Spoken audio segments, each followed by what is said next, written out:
So the question, or at least one of the questions that we have to begin to ask ourselves as we're exploring this question of God being the greatest and the most vital thing in our life, is how do we view people? So if we believe that we need to love God with our whole heart, soul, and mind, how then do we love people in the same way? I think one of the problems is, especially in high school and in middle school, is that we have a tendency to view people as different categories. Like we see people as poor people, we see people as rich people, we see people as rebels, we see people as religious, we see people as atheists, we see people as liberal, we see people as conservative, on and on and on. We see people in different categories, in different cliques, in different realms of life, and it's hard for us to get them out of that. We typically also will hang out with people that are in the same category as us. So if we play sports, we hang out with people who play in sports. If we are involved in theater, we hang out with people that are involved in theater. If we are involved in the church, we will hang out with people involved in the church. We like to hang out with people who are the same as us. The problem is, frankly, the Bible.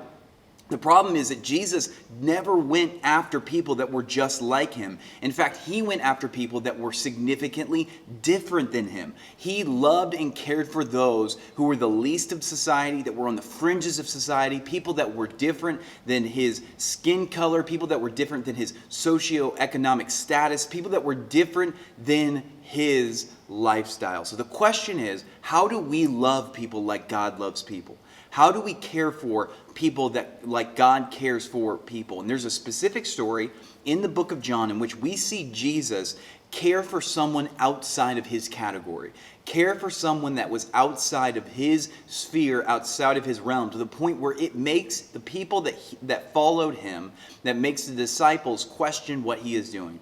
And it is in John chapter 4. So if you have your Bibles, go ahead and open them up to John chapter 4. We see a story in which I'm going to take different clips out of the story to be able to share with you. But you can read the story in your houses together as we go along. So here's what happens. Jesus is traveling, and he's traveling through a specific place called Samaria. And Samaria was a an enemy of Israel in the way that Israel looked down upon Samaritans because of a terrible history that they had with them.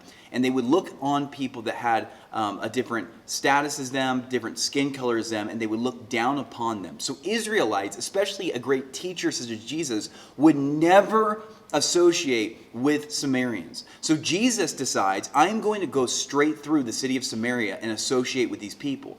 And at this moment, the disciples begin to kind of question what he's doing and why he's deciding to go into the city of Samaria. But he decides to do it instead. And so Jesus goes, and in John 4:7, we see Jesus interacting with a woman of Samaria. It says this: a woman from Samaria came to draw water, and Jesus says to her, give me a drink. And it says in verse 8, for his disciples had gone away into the city to buy food.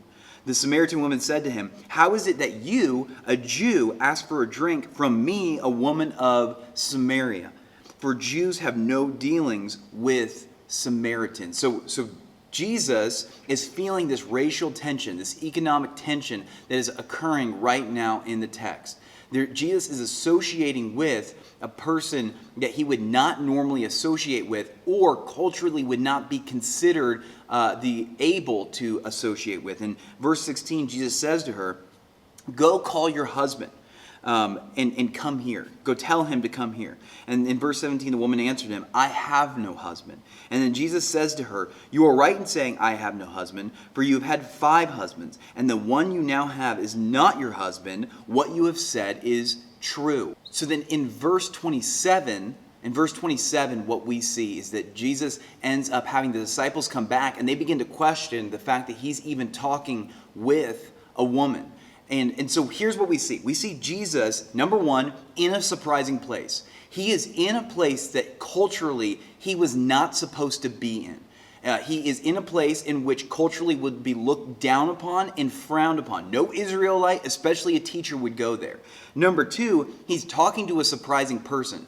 A rabbi to be talking to a woman, a man talking to a woman in this time. Those two things was very strange and very weird during this time period. He is not supposed to be doing it. It's to the point where his disciples are questioning why he's doing it. On top of that, it is a woman that during this time had husband after husband. She was traveling around to a partner over and over and over again. And a rabbi at this time would not typically associate with a woman that would be considered, quote unquote, sinful. But Jesus is. In fact, Jesus decided to go to a woman, a Samaritan, a sinner, and be one of the first people that he tells that he is the Messiah, the chosen one to come to earth. He is delivering this very important message to someone that he is not supposed to be giving this message to according to the culture at the time. Before Jesus had declared it to anyone else, he told it to a woman who he was and who he meant to the world. Someone that he is not supposed to be sharing it to, but he does. And so we see Jesus do three different things. Number one, he moves towards her. Number two, he talks to her. And number three, he believed that the saving work of the gospel would be able to be active and present in her life. He doesn't just look at her category. He talks to her as a person. Another way to put it is that he moved out of his category into a conversation. And that's what Jesus calls us. That's what God calls us to do in our own lives. He calls us, and this is the main idea for this week, that we need to move people out of categories and into conversations. He calls us to move out of our categories, out of the preconceived notions that we have, out of the stigmas, out of the problems that we have, and go talk to people, to share conversations, to get to know them, to begin to share life with them, and then to share the good news of who he is into their lives. So students, as you're going back this week, I want you to get out of the different segments and categories that you are in. I want you to go and I want you to share your life and the love of Christ to other people that are different than you.